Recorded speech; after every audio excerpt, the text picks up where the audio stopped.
Jesus Christ. We left too late.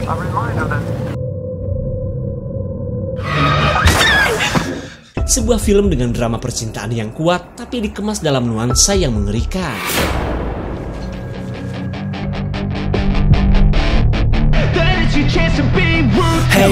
Hai, bareng Ed Clipper lagi di sini. Seperti biasa, Ed Clipper kembali hadir untuk terus berusaha menyajikan review film yang bikin orang jatuh cinta. Cinta? Seperti yang sudah disebutkan tadi, kali ini Ed Clipper akan ngasih klip dan review sebuah film bertemakan cinta, tapi penuh dengan film ini berjudul Die Alone tahun 2024, bercerita tentang penderitaan sepasang kekasih ketika bumi sudah dikuasai oleh orang-orang yang haus akan darah dan daging manusia. Sampai suatu ketika mereka pun terpisah dan melakukan pencarian di tengah ancaman yang benar-benar nyata. Penasaran? Untuk itu tonton sampai habis, subrek dan kasih tahu teman-teman kalian.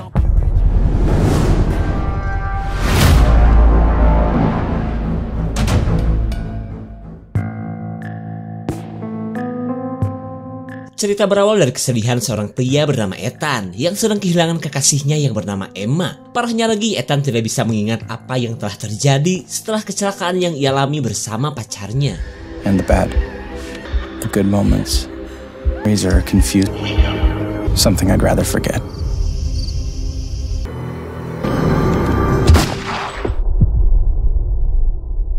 Kemudian kita mundur ke masa-masa ketika penyakit aneh mulai melanda hampir di seluruh dunia. Mereka pun kini sedang menuju sebuah kabin di tengah hutan dalam rangka bertahan hidup di tengah pemerintahan yang sudah lumpuh. We left too late.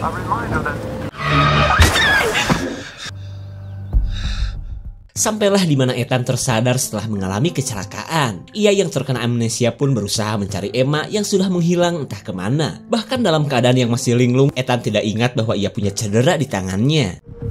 Emma! Ethan terus mencari Emma di sebuah daerah terpencil yang begitu terlihat sepi, di mana semua ini pertanda bahwa orang-orang di daerah ini sudah pergi atau telah berubah menjadi sosok yang haus akan darah dan daging manusia.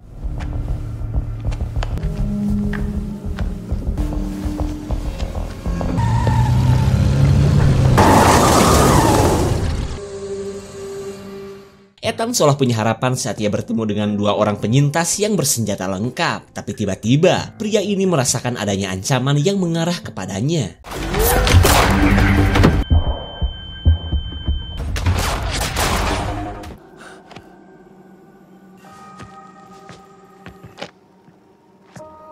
Ternyata serangan tadi berasal dari seorang wanita yang bernama May, seorang penyintas yang sudah biasa berburu dan nyolong sana-sini untuk bertahan hidup. Lalu ketika Ethan menceritakan tentang keadaannya, May mengajak Ethan untuk ikut bersamanya. What if he wakes up? Yeah,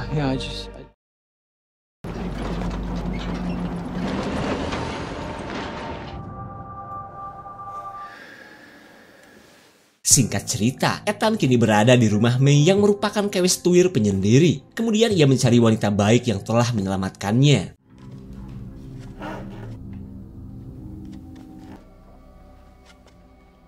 Look who finally woke up. May memastikan Ethan tidak mengalami sakit kepala yang merupakan ciri-ciri awal seseorang terinfeksi penyakit aneh. Sakit kepala mah enggak, tapi si Ethan lupa pakai celana hingga belalainya gubal-gabel kemana-mana.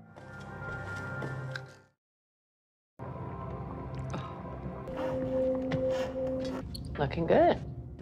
Makin lama mereka semakin terlihat akrab hingga May pun tahu akan kondisi Ethan yang mengalami amnesia. Tapi anehnya, Ethan masih ingat akan sosok pacarnya yang ia rasa sudah tiba di kabin miliknya. Lalu di tengah obrolan mereka, listrik yang tiba-tiba matot membuat May langsung mengecek sumber listrik di rumahnya.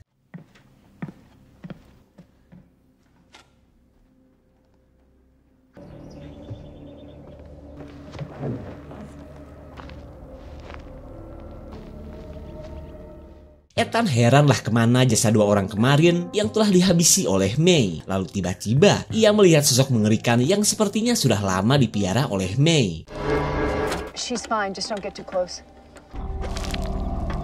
Ethan lupa bahwa sosok aneh itu adalah orang yang telah terpapar penyakit aneh. Kemudian May meminta Ethan untuk jangan dekat-dekat kalau tidak mau dimangsa oleh peliharaannya.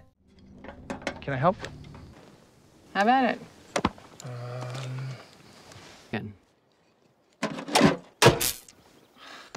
May merasa senang karena Ethan ternyata bermanfaat juga. Hingga ketika Ethan menyebutkan niatannya untuk mencari sang pacar, May selalu mengalihkan pembicaraan. Most days. Oh, just wondering. Setelah mengintu kunci berkeamanan ekstra, May pamerin pistol modif yang ia miliki, di mana pistol ini punya fitur tembakan dua arah yang bisa melukai orang yang mencuri pistol ini. It's getting kind of late. I should probably... Setelah mendapat makan malam dari May, Ethan dijadikan asisten pribadi oleh May. Mulai dari menggenjot pembangkit listrik, dengerin musik sambil menari, bahkan jadi teman untuk bermain gaple. Iya, kartu remi. Keadaan ini membuat Ethan merasa kebersamaannya dengan May hanya akan menghambat rencananya untuk mencari Emma. Namun seperti biasa, daripada ngizinin Ethan pergi, May malah menyuruhnya untuk segera tidur. We'll find her tomorrow. This is where you say thank you. Good night.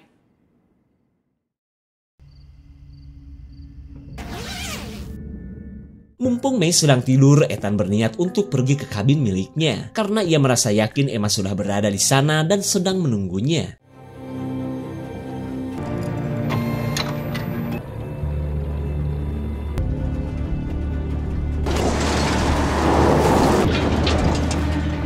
Di tengah perjalanan, ingatan Ethan perlahan muncul akan kenangan terakhir bersama Emma. Tapi karena masih beberapa MB saja, ia masih tidak mengerti apa yang sebenarnya telah terjadi. Wake up. Tanpa terasa, Ethan sudah berada di sekitar kabin yang berada di dekat danau. Lalu dengan membawa kunci roda, ia mencari Emma di kabin yang entah kenapa sudah tertutup rapat. Emma!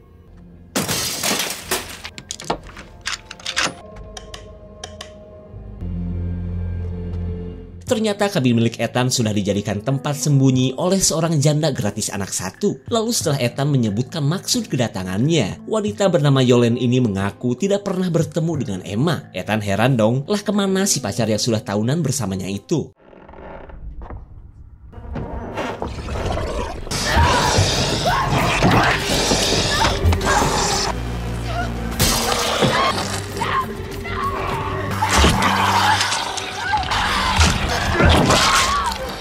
Mereka bisa bernafas lega setelah mengalahkan orang berpenyakit yang sudah menjadi sosok manusia tanaman. Cuma yang Ethan heran, tuh zombie gak matot-matot padahal sudah ia rujak pakai palu. Dan ternyata benar, menurut keterangan Yolen, para zombie ini tidak seperti di film-film. Karena mereka memang gak bakalan matot meskipun di headshot sekalipun. Kemudian Yolen kepo dengan buntelan perban di tangan Ethan yang sepertinya bekas luka patah tulang. Lalu dalam kondisi lupa-lupa poho, Ethan berkata bahwa ini adalah bekas kecelakaan dulu yang sempat diobati Emma yang merupakan seorang dokter.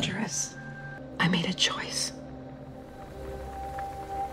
Di tengah kesedihan Ethan, ia bercerita masa-masa sulit saat negara mereka dilanda wabah penyakit yang berasal dari tanaman. Semua orang pun beranggapan jika wabah ini merupakan pembalasan alam terhadap umat manusia yang hobi membuat kerusakan. Seiring berjalannya waktu, orang-orang yang terpapar penyakit semakin banyak dan kian tak terkendali. Based on a popular conspiracy rate. Is she okay? Maka dari itulah, Ethan mengajak Emma untuk mengungsi saja ke kabinnya. Ethan, Yeah. I'll take the first watch. Setelah mendengar cerpen dari Ethan, Yolen berniat untuk tidur di kamar. Lalu ia mengingatkan Ethan menjaga belalainya agar jangan kelayaban kemana-mana. I'll kill you. Ayah GR eta si Cecer. Di keesokan paginya, Ethan kaget melihat pintu yang sudah terbuka. Dan sungguh tak disangka, Yolen sudah tewas dengan kondisi acak-acakan yang Ethan pikir ini pasti perbuatan zombie yang semalam. Tak lama kemudian, sepucuk tanaman mulai muncul karena sebentar lagi Yolen akan menjadi sesosok zombie.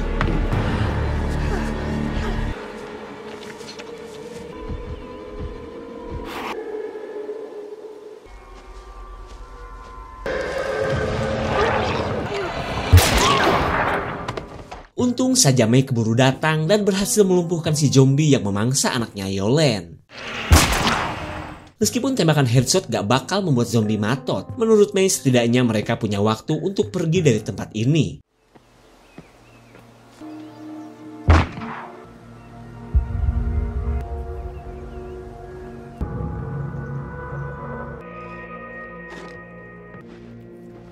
Tak disangka Ethan menemukan HP milik Emma plus sebuah video yang ditujukan kepadanya. Lalu lewat video ini Emma mengungkapkan bahwa ia memang sengaja meninggalkan Ethan, di mana semua itu akibat penyakit amnesia Ethan yang semakin parah hingga membuat Emma kewalahan dan putus asa. People are changing. I guess what I'm saying is May bisa merasakan kekecewaan Ethan atas kenyataan pedih yang baru diketahuinya. Kemudian May mengajak Ethan untuk pulang karena ia punya casan desktop agar HP Emma kembali nyala. Akan tetapi sejak tadi si Ethan bingung lah siapa wanita tua yang baik ini. I have amnesia. Yeah, I know. May, like I said. Do you know how many people I had to hop on?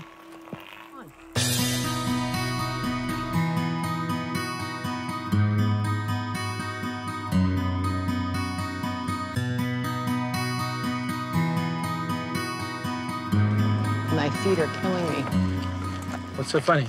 Meskipun semuanya sudah jelas, Ethan katanya akan tetap mencari Emma sampai ke dinding Antartika bila perlu. Terlihat May pun merasa konyol hanya karena demi cinta, Ethan lupa akan amnesia dirinya yang nyusahin banyak orang. What's your story? Do you really care or... Kini giliran Ethan yang kepo kenapa May betah hidup sendiri. Lalu dengan santuinya May menyebutkan bahwa suaminya sudah meninggoy beberapa tahun silam. Tapi meskipun demikian, May katanya senang bisa hidup seperti ini, apalagi bisa membantu para penyintas gembel seperti Ethan.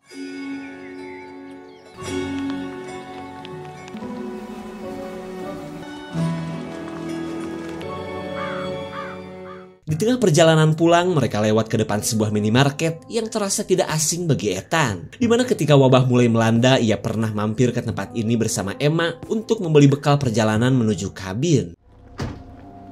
Minute, we're fucked. what the other way around.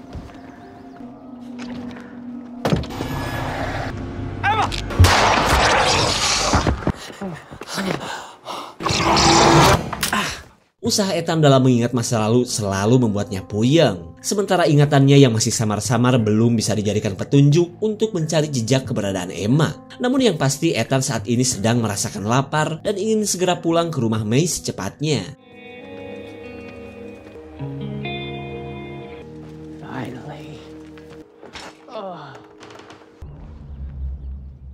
May merasa bahwa pintu rumahnya baru saja dibobol maling. Lalu dengan menenteng pistol, ia merasa yakin si maling masih berada di sekitar rumahnya. Hey! Shoot you! Wait. Seorang penyintas bernama Tom akhirnya menyerah meskipun ia belum sempat nyolong micin sekalipun. Terlebih niatnya ke rumah May hanya untuk mencari istrinya yang menghilang 10 hari yang lalu. Promise. Untuk kedua kalinya Tom berkata bahwa kedatangannya ke sini bukanlah untuk mencari masalah. Malahan ia berniat untuk bergabung bersama May karena sudah gak tahan menggembel di tengah ancaman para zombie. One hot meal in exchange for one... I'm yours. Singkat cerita, Tom merasa senang setelah diperbolehkan tinggal di rumah May. Bahkan kini ia tahu bahwa ia dan Ethan sama-sama kehilangan orang yang mereka sayangi. Namun ketika ada kesempatan, Tom pura-pura ngompol, padahal ia akan mengambil pistol yang sebelumnya telah ia sembunyikan. Dengan baiknya May memberikan perhatian kepada para belalai yang akan selalu menemani hari-harinya. Lanjut ia pun akan memberi makan kepada Tom yang sudah ngumpulin suluh sejak tadi. Tapi tiba-tiba May meminta Ethan untuk jangan ikut makan dan pura-pura sedang puasa saja. Ethan bingung dong, apakah May akan meracuni Tom? Tom katanya baru pertama kali menikmati kolak ganyol yang terasa begitu manis dan super creamy. Lanjut May pun menjamunya dengan sirup takokak muda yang ia petik langsung dari kebun. Not hungry. Excuse me, let me grab that. Tom kembali bercerita akan nasib istrinya yang entah berada di mana. Namun ia merasa yakin istrinya yang jagoan itu masih hidup dan tidak mungkin dimangsa para zombie. He was foraging in the area. You never know. Untuk kesekian kalinya Ethan merasakan puyeng yang kini dipadu dengan rasa lapar. Di saat itu pula, rasa puyeng yang dialami Tom membuatnya curiga bahwa May telah memasukkan bius ke dalam makanan. I'll take that back. May tidak bisa berkutik setelah perbuatannya diketahui Tom. Cuma yang Tom tidak mengerti apa alasan May yang telah membuatnya seperti ini. Ethan. Hey. Fuck.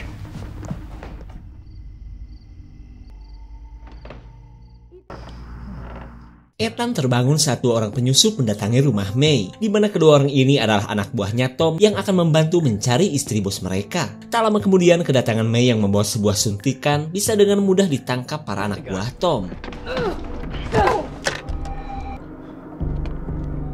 May berkata jika suntikan ini hanyalah insulin untuk mengobati penyakit diabetes yang ia derita. Akan tetapi kedua orang ini gak percaya dan menganggap May adalah orang yang telah menculik istri Tom.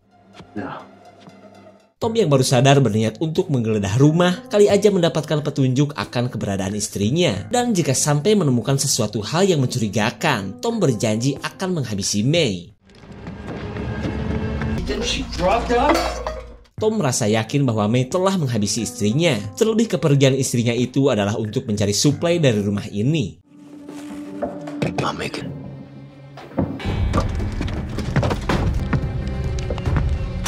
What's in the barn? Saat salah satu anak buah Tom melihat keberadaan gudang, pria yang berjuluk Wolf berniat untuk mengeceknya. Lalu ia menyuruh temannya untuk menjaga May selama kepergiannya.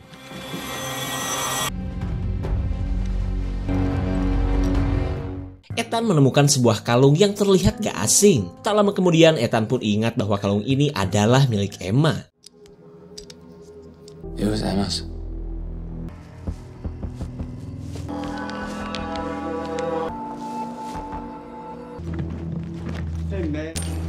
What are these?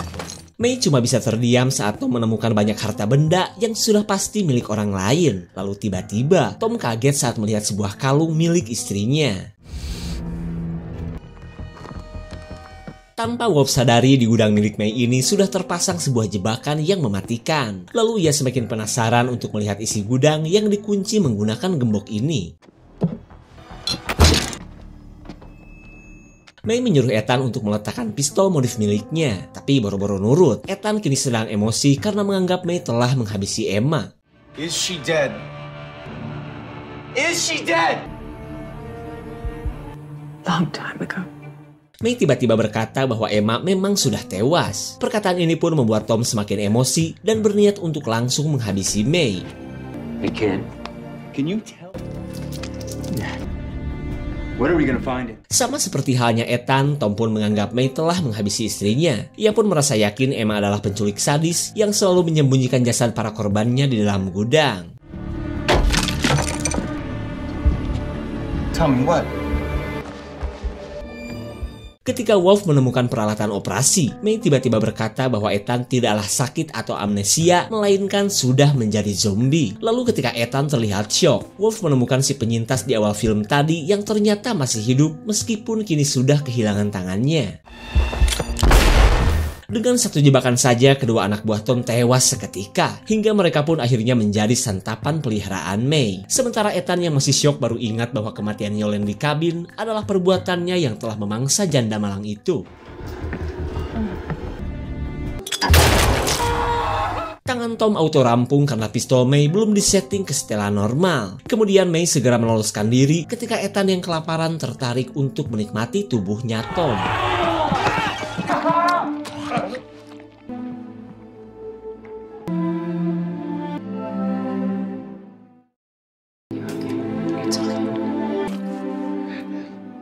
Setelah memangsa Tom sampai kenyang, May meminta Ethan untuk jangan khawatir, karena Ethan tidak akan ingat akan kengerian yang tadi ia lakukan terhadap Tom.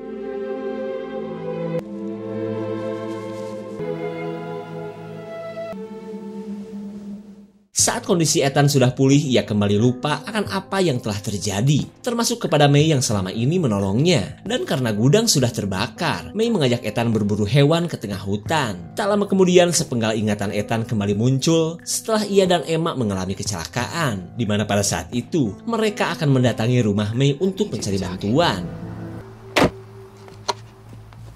Come in peace. Seorang pria bernama Kai terlihat santuy meskipun Emma menenteng sebuah pistol. Bahkan ia menyambut kedatangan mereka yang ingin numpang hidup sebelum melanjutkan perjalanan menuju kabin. Tapi sebelum itu, Kai akan memastikan agar pasangan kekasih ini tidak terpapar oleh penyakit aneh. Hi. She always do all the talking, Ethan? Anything. Food, shelter. Where are you coming from? Take your clothes off. Pants too. Normal? Normal. Bear, we have some company. Setelah cek fisik dilakukan, Kai mempersilahkan Ethan dan Emma masuk ke rumahnya. Tak lupa juga Kai memberikan minuman selamat datang, sembari membahas penyakit yang melanda negara mereka. Foreign collapse on the property. Dismantled and denied. Which I don't. Look at what we've done to this planet. Or supply. Not have the market cornered on. Papa, dinner soon. Karena jam makan sudah tiba, Kai mengajak Ethan dan Emma untuk mencicipi masakan istrinya. Tapi sayang, ingatan Ethan cukup sampai di sini. Ingatan barusan membuat Ethan semakin bertanya-tanya, terutama dengan May yang ia anggap sebagai pembunuh Emma. Bahkan Ethan sadar coretan lope di perban kini berwarna hijau dan tidak berwarna merah seperti biasanya. Finally. Got one. But you got the heart wrong. Yeah. Ethan meminta penjelasan sudah berapa kali May mengotak-ngatik coretan di perbannya. Tapi tiba-tiba Ethan kembali teringat kejadian yang membuat tangannya diperban seperti ini.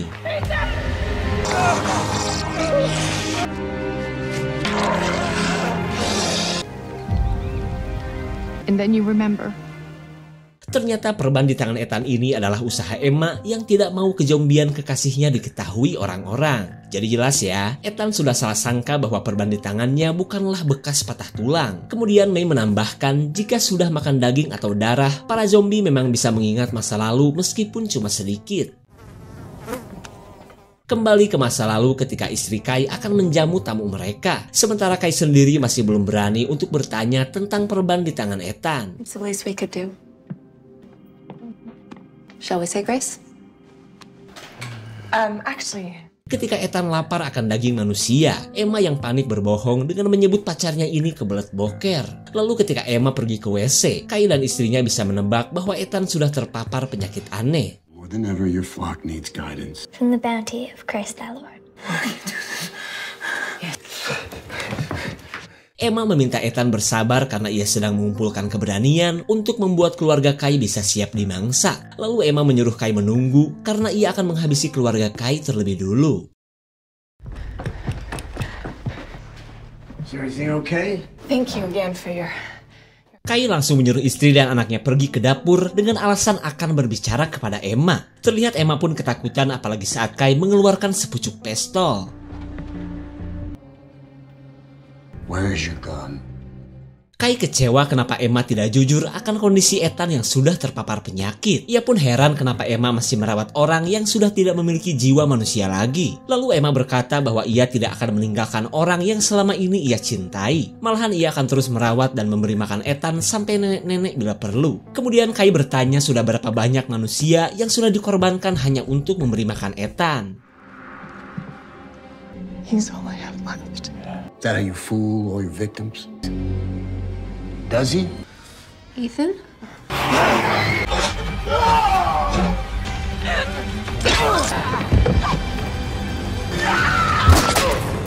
Perlawanan dari Kai membuat pipi Emma terluka parah. Sementara Kai sendiri langsung tewas setelah diberondong pelor oleh Emma.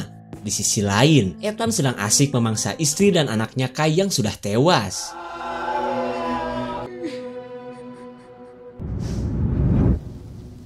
You're Emma.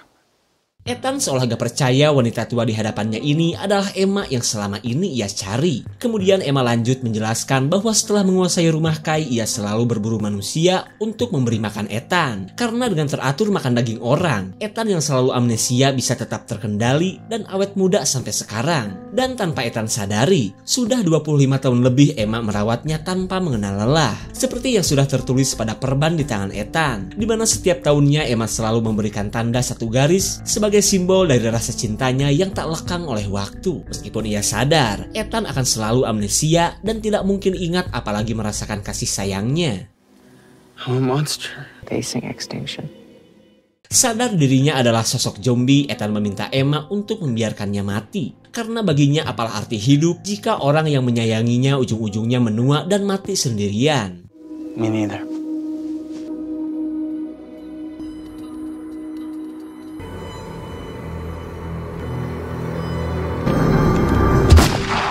Ethan tidak sadar bahwa kelakuannya ini adalah aksi bundir yang ke-524 kalinya. Dan seperti biasa, Emma gak bosan-bosan merawatnya kembali dan lanjut menjalani hari-hari bersama Ethan yang selalu mencintai Emma yang dulu. Tapi kali ini, Emma berniat untuk menjadi zombie seperti Ethan. Terlebih ia gak mau terus menua dan mati sendirian.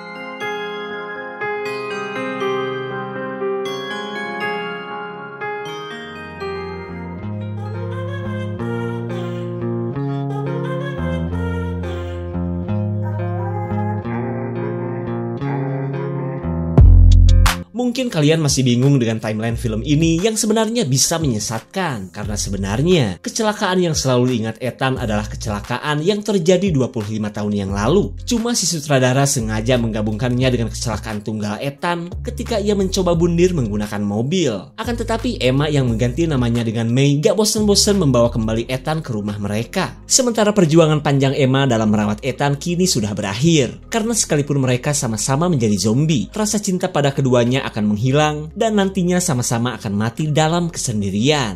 Jika ada tambahan atau pertanyaan jangan lupa komen ya. Segitu saja untuk klip dan review kali ini. Terima kasih dan sampai jumpa.